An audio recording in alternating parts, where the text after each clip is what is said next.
The great hall was cold and silent. Danny Cole stood alone in the center of the room, his small body shaking with fear. He was only 8 years old, and he did not understand why everyone was so angry at him. The alien judges sat high above him on floating chairs made of silver metal. Their skin was gray and smooth like stone.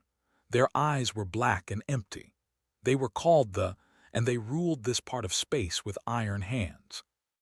Danny looked around for his mother, but the guards had taken her away. He could still hear her screaming somewhere far behind the giant doors. She was crying his name over and over again. The sound made his heart hurt so badly that he wanted to run to her, but his legs would not move. Two tall soldiers stood on each side of him, and their long fingers gripped his shoulders like claws. The head judge was called. He was older than the others, and his gray skin had turned almost white with age. When he spoke, his voice came through a small machine that hung around his neck. The machine turned his alien words into English, but the voice sounded dead and cold, like a robot speaking from inside a grave. "The human child has destroyed a sacred crystal," said. "This crystal held the memories of our ancestors. It was more than 10,000 years old. It cannot be replaced. It cannot be repaired. The crime is beyond forgiveness." Danny wanted to explain. He wanted to tell them that it was an accident. He had been playing in the lower parts of the space station while his mother worked. He did not know that the storage room held something so important. He had just been running, and his foot had caught on a wire, and he had fallen into the shelf. The crystal had fallen and shattered on the floor.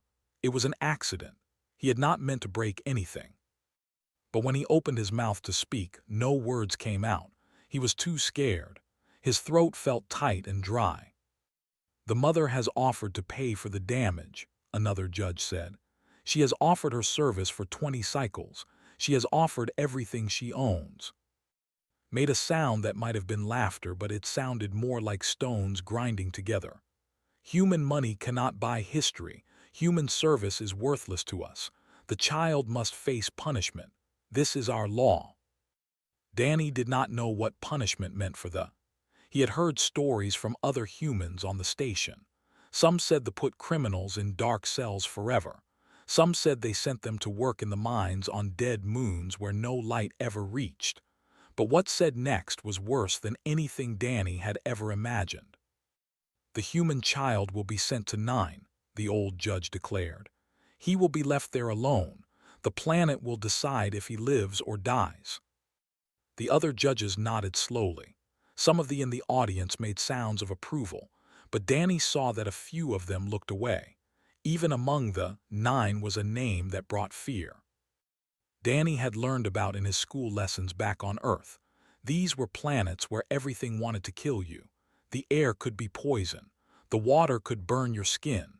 The animals were monsters that hunted without rest. 9 was the worst of them all. His teacher had said that no one had ever survived more than a few days on its surface. Even robots sent to explore had been destroyed within hours. The doors behind Danny exploded open. His mother ran into the hall, fighting against the guards who tried to hold her back. Laura Cole was a small woman, but in that moment she seemed larger than anyone in the room. Her face was red with anger and wet with tears. Her voice rang out like thunder. "You cannot do this," she screamed. "He is a child. He is just a little boy. Please take me instead. Punish me. I will go to your death planet. Just let my son go." Watched her struggle with those empty black eyes. His face showed no emotion at all. "The child broke the crystal. The child will face the sentence. This is law. It does not bend for human tears." The guards finally managed to pull Laura back. Danny reached for her, his small hand stretching out across the impossible distance between them. Their fingers almost touched. Almost. Then the guards dragged her through a side door, and the door slammed shut, and Danny was alone again. Everything after that happened too fast. The guards lifted Danny off his feet and carried him through long hallways made of cold metal. He passed windows that showed the stars outside, beautiful and distant. He had always loved the stars. Now they looked like cold eyes watching him go to his death. They put him in a small pod that smelled like oil and rust. There was a single seat with straps that held him tight against the metal. There was one tiny window that showed nothing but darkness. The guards did not speak to him. They did not look at him. To them, he was already dead. The pod began to shake. Danny heard the sound of engines firing somewhere below him. Then the darkness in the window turned to red, and he knew he was falling through the atmosphere of 9. The pod shook so hard that his teeth rattled in his head. Alarms screamed in his ears. Red lights flashed all around him. Then there was a terrible crash, and everything went silent. Danny opened his eyes slowly. The straps had cut into his chest, but he was alive. Through the cracked window, he could see green light pooling in the darkness outside. He could hear sounds that did not belong to any animal he knew. Growls and clicks and screams that seemed to come from everywhere at once. He was alone on a planet that wanted to kill him. He was 8 years old and he had no food, no water, no weapons. His mother was somewhere far above him in space, probably still crying his name. His father was back on Earth, and he did not even know what had happened yet.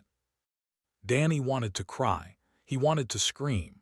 He wanted to close his eyes and pretend that none of this was real. But deep inside his chest, in a place he did not know existed, something else was waking up. It was small and weak, but it was there. It was the will to survive. Danny unbuckled the straps and crawled toward the broken door of the pod. The air outside was hot and thick.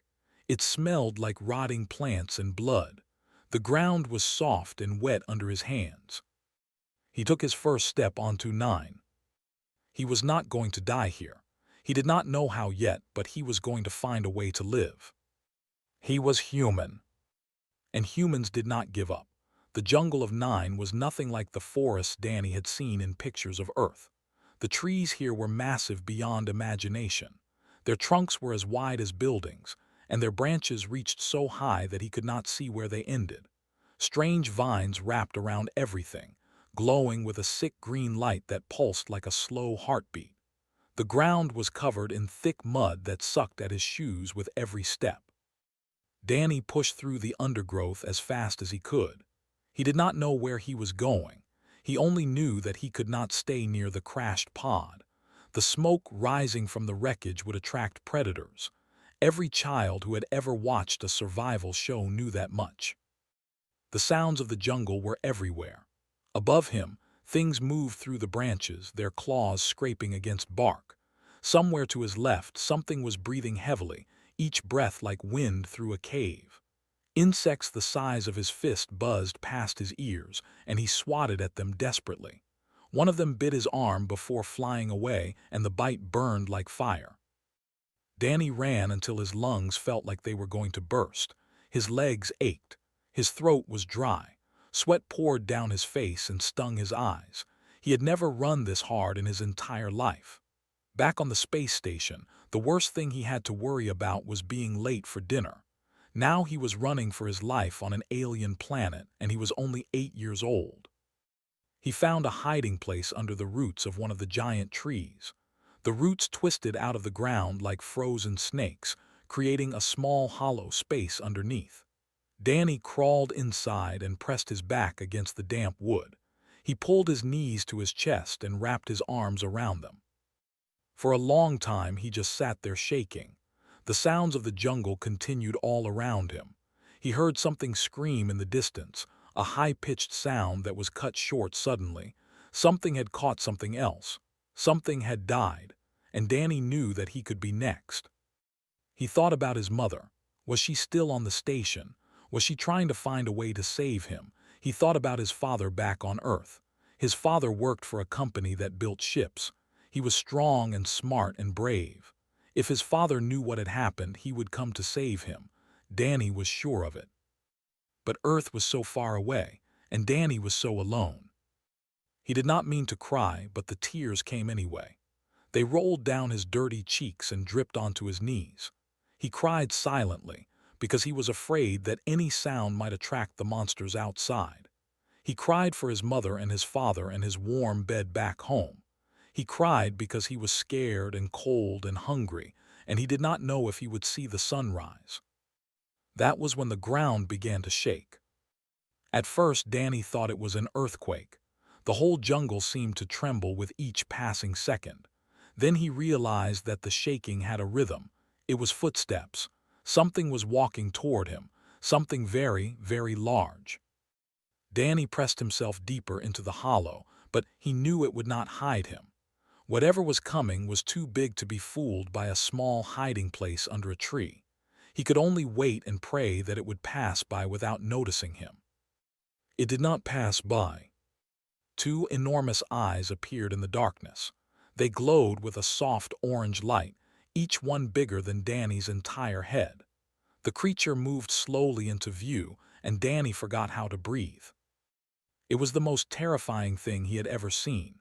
The beast stood on 6 powerful legs, each one thick with muscle. Its body was covered in scales that changed color as it moved, shifting from black to purple to deep blue like oil floating on water. Its head was massive, filled with teeth as long as Danny's forearm.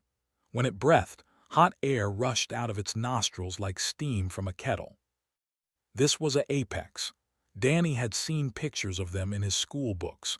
They were the ultimate predators of 9, the kings of the nothing could hurt them, nothing could escape them. When an apex decided to hunt, its prey always died. And now one was staring directly at Danny. The creature lowered its huge head and sniffed the air. Danny could feel the pull of its breath, so strong that it tugged at his clothes. The orange eyes studied him carefully, and Danny could see something moving behind them. It was not just animal hunger. There was something else there, something that looked almost like curiosity. Danny knew he should run. He knew he should scream. But his body would not obey him. All he could do was stare back at the monster and wait for death to come. But death did not come. The apex made a low sound in its throat. It was not a growl.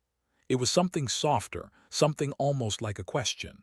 The creature tilted its head to one side, still watching Danny with those burning eyes. Danny did not understand what was happening. Every survival instinct in his brain was screaming at him to flee, but a different part of him whispered to stay still. This creature could have killed him already. It could have crushed him with one foot or swallowed him in one bite, but it had not. It was waiting for something. Slowly, without really knowing why, Danny uncurled himself. He sat up straight and looked directly into the beast's eyes. He was still crying. His whole body was still shaking, but he forced himself to speak. "Please," he whispered, "please do not hurt me. I do not want to die here, I just want to go home." The apex blinked. Its scales shifted to a lighter shade of blue. Then, slowly and carefully, it lowered its massive body to the ground. It curled around the tree roots, forming a wall of scales and muscle that surrounded Danny's hiding place completely. Its great tail wrapped around to close the only gap. Nothing could get to Danny now, nothing except the apex itself. And the apex was not attacking, it was protecting him. Danny did not understand. He could not explain it. But as the night grew darker and the sounds of other predators filled the jungle, the great beast stayed exactly where it was. Its body heat warmed the cold air. Its breathing became a steady rhythm that almost sounded like a lullaby. For the first time since he had landed on 9, Danny felt something other than fear. It was small and fragile, but it was there. It was hope. He leaned against the creature's warm scales and closed his eyes. Outside, the jungle screamed and howled with 1,000 hungry voices. But inside this strange circle of protection, there was only warmth and the sound of breathing. Danny slept, and the beast watched over him until morning. Danny named the beast Titan on the 3rd day. He had been following the great creature through the jungle, watching it move between the massive trees like a shadow despite its enormous size. The apex never went too far from him. When Danny stopped to rest, it would wait. When Danny tried to go in a dangerous direction, it would block his path with its huge body.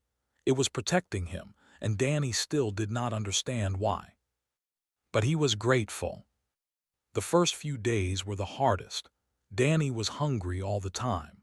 His stomach felt like a tight knot that would not go away.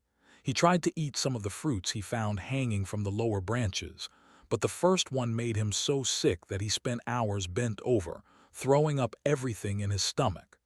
After that, he was too scared to eat anything else. Titan solved this problem in his own way. On the fourth morning, the great beast dropped something at Danny's feet. It was a small animal about the size of a rabbit with blue fur and too many legs. It was dead, and it smelled terrible. Danny looked up at Titan, confused. The apex made that low sound again, the one that sounded like a question. Then it nudged the dead animal with its nose, pushing it closer to Danny. Danny understood. Titan was giving him food. He did not know how to cook. He had never started a fire in his life, but hunger drove him to try. He remembered seeing survival videos where people rubbed sticks together to make sparks. It took him most of the day, and his hands were covered in blisters by the end, but he finally managed to create a small flame. He fed it with dry leaves and twigs until it grew strong enough to cook the meat. The food tasted strange and tough, but Danny had never eaten anything so wonderful in his entire life. From that day on, Titan brought him something to eat every morning. Sometimes it was small animals. Sometimes it was larger things that Danny had to cut into pieces with the sharp stones he found near a river. Titan would eat the rest, crunching through bones and scales with those massive teeth while Danny cooked his portion over his little fire. They developed a routine. In the morning, they would eat together near whatever shelter they had found the night before. Then they would walk. Titan seemed to know where he was going, leading Danny through paths that avoided the worst of the jungle's dangers. When they found water, Danny would drink carefully, watching for the signs that Titan taught him. If the big creature dipped his tongue into the water, it was safe. If he pulled back and growled, they would move on. Danny learned so much in those first 2 weeks. He learned which plants were poison by watching what Titan avoided. He learned to walk quietly by copying the way Titan moved his huge feet. He learned to read the jungle sounds, to know which calls meant danger and which ones were just the normal noise of life. He also learned that Nine was full of things that wanted to kill him. One night, a pack of creatures attacked their camp.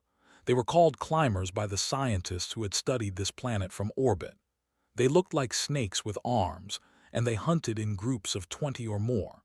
Their tails ended in blades as sharp as knives, and they moved through the trees so fast that Danny could barely see them.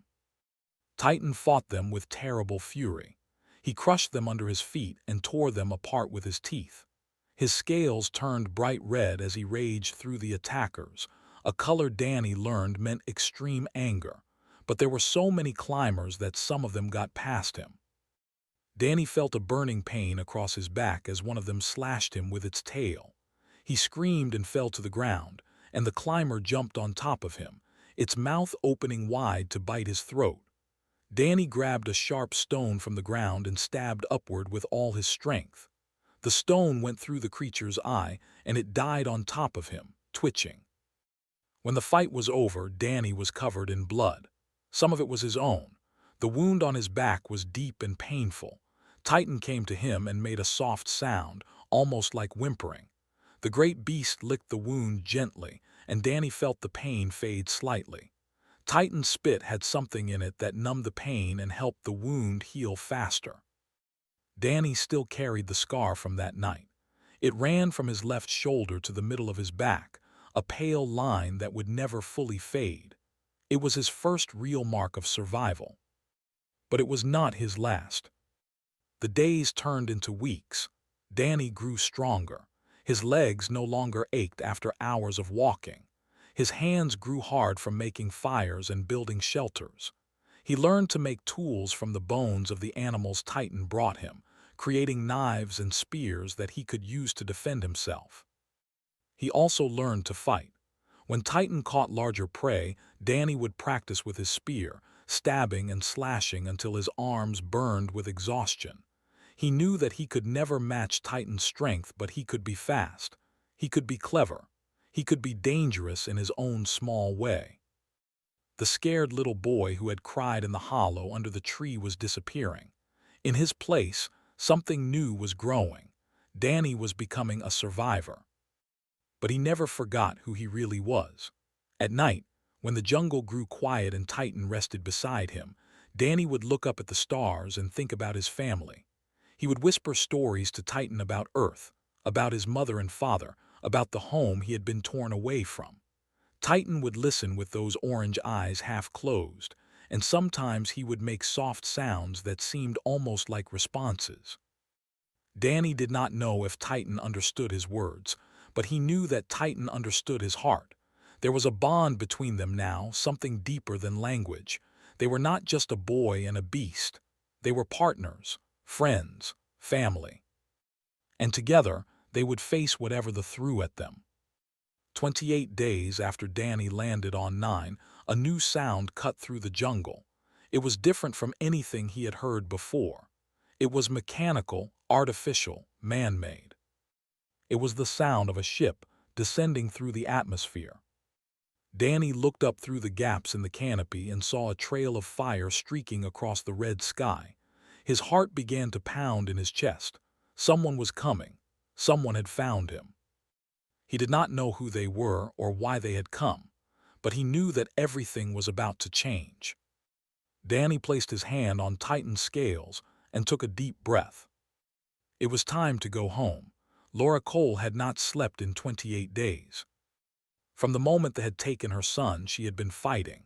She had screamed at diplomats until her voice broke. She had begged generals and admirals on her knees.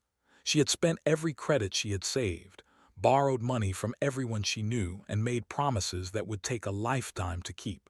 Nothing else mattered. Her son was alone on her, and she was going to bring him home. Her husband Ben had been on Earth when he received her message. He had dropped everything and caught the first transport ship to the outer systems. By the time he arrived at the border, Laura had already assembled the beginning of a rescue plan. Together, they worked without rest, pushing through every obstacle the galaxy threw at them. They controlled this sector of space. Any unauthorized ship entering their territory would be destroyed. Any rescue attempt would be seen as an act of war. The human government was too scared to act officially.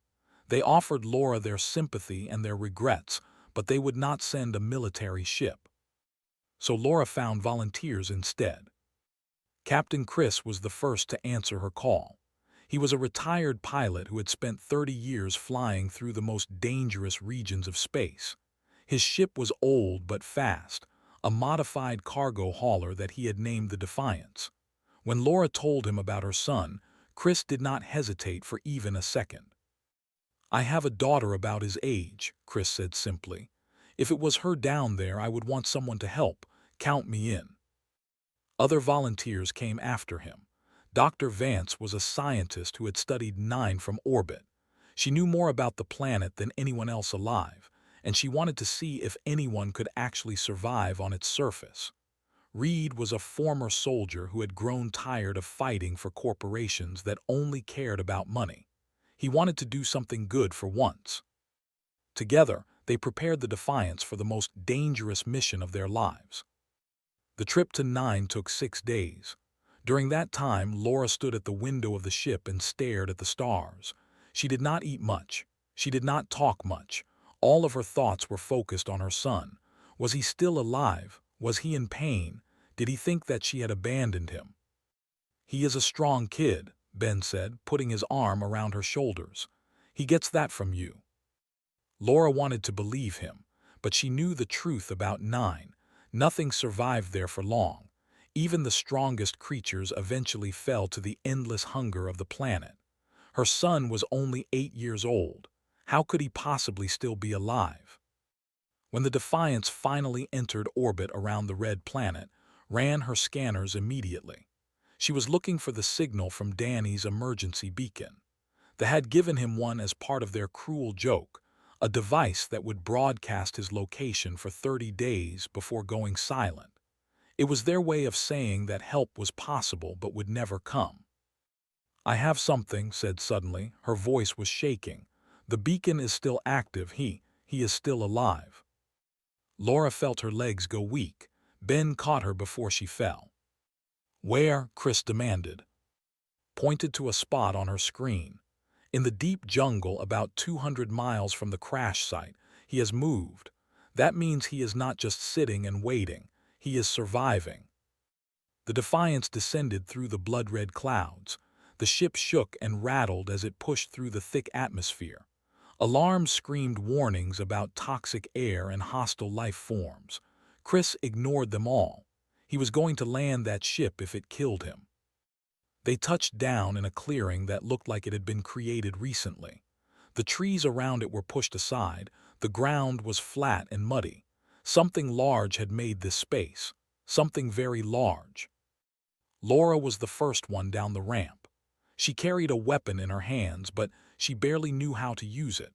Behind her came with his military rifle, then with her scanner, then Ben with nothing but his fists and his desperate love for his son. The signal is close, said, maybe 100 meters into the jungle. They moved forward carefully. The jungle sounds surrounded them, clicks and growls and screams from creatures they could not see. Kept his weapon raised, his eyes scanning every shadow. Chris stayed with the ship, ready to lift off at a moment's notice.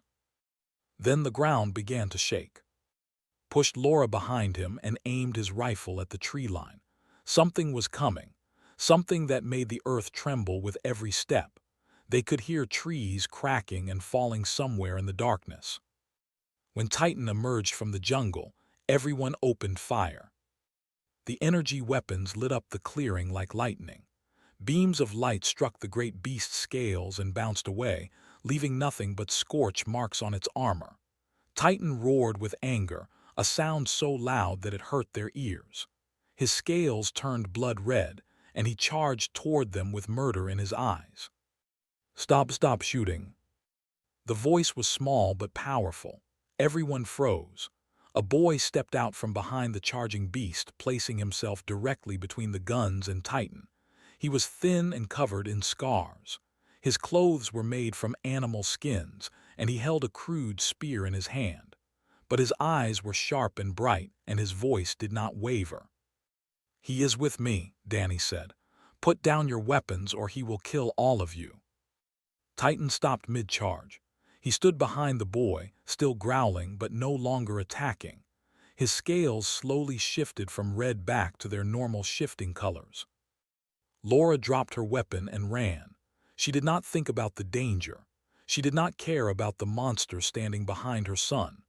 All she could see was Danny, alive, standing in front of her after 28 days of nightmare. She fell to her knees and wrapped her arms around him. Danny was stiff at first, his body trained for danger, not for hugs. Then slowly, he let himself relax. He buried his face in his mother's shoulder and breathed in her familiar scent. "Mom," he whispered. It was the first time he had sounded like a child since the rescue team had found him. "I am here," Laura cried. "I am here, baby. I am so sorry. I am so sorry it took so long." Behind them, Titan lowered his massive head and watched. He did not understand human words, but he understood love. He could feel it radiating from these strange creatures, the same warmth that Danny had shown him on that first night. These were Danny's pack. These were his family. Titan would not hurt them. Ben approached slowly, his hands raised to show he meant no harm. Titan growled softly but did not move. Ben knelt beside his wife and son, and for a long moment the three of them just held each other in silence. Watched from a distance, her scientific mind trying to process what she was seeing. "That is an apex," she said quietly. "The most dangerous predator on the planet, and it is listening to an 8-year-old boy." "Humans are strange creatures," replied. "We make friends in the most impossible places." Danny finally pulled back from his parents. His face was wet with tears, but his voice was steady. "We need to go. They will have detected your ship by now. They will send warships." Laura nodded and wiped her eyes. "Then let us go home." Danny turned to look at Titan. The great beast met his gaze with those burning orange eyes. For a moment they stood there in silence, boy and monster, saying goodbye without words. Then Danny shook his head. "He is coming with us." And before anyone could argue, he started walking toward the ship, with the most dangerous creature on the planet following quietly behind him. The Defiance climbed through the red atmosphere of 9 with its impossible cargo. In the main hold, Titan lay curled on the metal floor, his massive body taking up almost the entire space. Danny sat beside him, one hand resting on the beast's scales while his parents sat nearby, still unable to believe that their son was real and alive. Chris pushed the ship as fast as it could go. His hands moved across the controls with practiced skill, plotting a course that would take them away from space as quickly as possible. But he knew they would not make it. They had sensors everywhere. They would have detected the Defiance the moment it entered orbit. "Captain," said from her station, "we have incoming ships, 12 of them. They are forming a blockade between us and the border." Chris swore under his breath. He had expected something like this, but he had hoped for a miracle. "What kind of ships?" "War cruisers, heavy weapons. We cannot fight them." Laura stood up and walked to the cockpit. Her face was pale, but her eyes were hard. "Open a communication channel," she said. "I want to talk to whoever is in charge." The screen flickered to life, and the face of High Magistrate appeared. His gray skin looked the same as it had on the day he had sentenced Danny to death. His black eyes were cold and empty, but there was something different about his expression now. He looked satisfied, like a hunter who had finally cornered his prey. "Human vessel," said, "you have violated law by entering our space without permission. You have violated our sentence by removing the condemned criminal from his place of punishment. You have committed an act of war." Laura stepped in front of the screen. "I am Laura Cole, the mother of the child you tried to murder." "The child was not murdered. He was sentenced according to our law." "Your law sentenced an 8-year-old boy to die alone on a death planet because he broke something by accident." Laura's voice was shaking, but not from fear. It was anger, pure and burning. "That is not law. That is cruelty." His expression did not change. "Human morality is irrelevant. You are in our space. You have broken our rules. You will be destroyed unless you return the child to the planet immediately." Danny appeared beside his mother. He was still wearing his animal skin clothes, still carrying his bone-made spear. The scars on his arms and face were visible on the screen. Eyes widened slightly when he saw the boy. "I am not going back," Danny said. His voice was calm and steady. "You put me on that planet to die. I did not die. I survived. I beat you." "Impossible," whispered. "No creature survives 9 for more than days. You were there for nearly a full cycle." Danny smiled. It was not a happy smile. It was the smile of someone who had seen death up close and had refused to accept it. "I did not just survive. I made a friend." He stepped aside, and the camera showed Titan lying in the hold behind him. The great beast raised his head and looked directly at the screen, those orange eyes burning with ancient intelligence. The effect on the bridge was immediate. Officers stepped backward. Some made sounds of fear. Even, who had seemed completely emotionless before, went a shade paler. That is an apex," he said slowly. "His name is Titan," Danny replied. "He protected me when everything else on that planet tried to kill me. He taught me how to survive, and now he is with me. We are pack." Laura took back control of the conversation. Her voice was stronger now, fueled by her son's courage. "Listen to me carefully, Magistrate.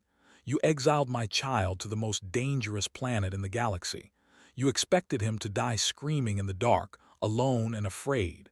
Instead, he made the most powerful creature on that world into his friend. He survived conditions that would have killed any in minutes." She leaned closer to the screen. "That is what humans do. We adapt. We endure. We take your death sentences and we turn them into weapons." The blockade of ships hung in space, weapons still pointed at the tiny human vessel. But no one was firing. Everyone was watching the screen, listening to the small human woman speak. Right now, Laura continued, this transmission is being broadcast to every human colony, every human ship, every human outpost in the galaxy. They are all watching. They see you pointing weapons at a ship that carries a mother who came to save her child. They see you threatening an 8-year-old boy who did nothing wrong. She paused to let her words sink in. They have always seen humans as weak. You think we are soft because we feel emotions. You think we are primitive because we value life. But you are wrong. Our emotions make us strong. Our love for each other drives us to do impossible things. Laura gestured at her son, standing proud beside the monster he had tamed. My son was alone and afraid on your death planet, but he did not give up. He did not surrender. He reached out to the most dangerous creature he had ever seen, and he found friendship instead of death. That is what humans are. That is what you will face if you harm us. The silence stretched for a long moment, stared at the screen, his face unreadable. The other officers waited for his command. One word from him and the warships would open fire. The Defiance would be destroyed in seconds. But that word never came. Slowly, almost painfully, lowered his head. The blockade will stand down, he said quietly. The human vessel will be allowed to pass. All charges against the child are dismissed. Laura did not smile. She did not thank him. She simply nodded once and cut the transmission. As the Defiance flew between the parting warships, no one on board spoke. They were all still processing what had just happened. Danny sat back down beside Titan and closed his eyes. The great beast curled his tail around the boy protectively. It was finally over. The journey home took 2 weeks. Danny spent most of that time in the hold with Titan, talking to the beast about everything and nothing. He told Titan about Earth, about his school and his friends and his favorite foods. He told him about the stars and the planets and all the amazing things humans had built. Titan listened with half-closed eyes, rumbling softly in response. When they reached human space, crowds were waiting for them. News of the rescue had spread everywhere. Danny Cole had become a symbol, a story that parents told their children about courage and hope. The boy who had survived the death planet, the boy who had tamed the monster. Arranged for Titan to be housed in a special nature reserve on a jungle planet in human territory. It was not 9, but it was wild and warm and full of life. Titan seemed content there, though he always became excited when Danny came to visit. And Danny visited often. Years passed. Danny grew from a boy into a strong young man. He studied alien cultures and languages, driven by his experience with to understand the galaxy better. At 20 years old, he became the youngest ambassador in human history, traveling to other worlds to speak for his people. And wherever he went, Titan went with him. The great beast had become famous throughout the galaxy. Other species had seen the recordings of a small human child standing beside the most dangerous predator of the. They had seen how the creature listened to the boy, protected him, loved him in its own alien way. It changed how they saw humans. No longer were humans just the weak, emotional creatures who had stumbled into space too early. They were survivors, adapters, beings who could walk into the darkest places in the universe and find light there. They could make friends where others only saw enemies. The never sentenced another human to exile. And when other species thought about challenging humanity, they remembered the story of Danny Cole. They remembered the boy who had been thrown away like garbage and had returned riding a monster. They remembered the love that had saved him and the courage that had changed everything. On a jungle planet far from Earth, an old apex rested in the afternoon sun. He was slower now than he had been in his youth. His scales faded from their brilliant colors to softer shades. But when a familiar ship landed in the clearing nearby, he raised his head with interest. Danny walked down the ramp, older now, with gray starting to show in his hair. He knelt beside his oldest friend and pressed his forehead against those worn scales. "Hey, buddy," he said softly, "I missed you." Titan made that same low sound he had made all those years ago, in the darkness of when a terrified child had looked at him and seen not a monster but a friend. Some bonds were stronger than fear. Some bonds were stronger than death. And some bonds lasted forever.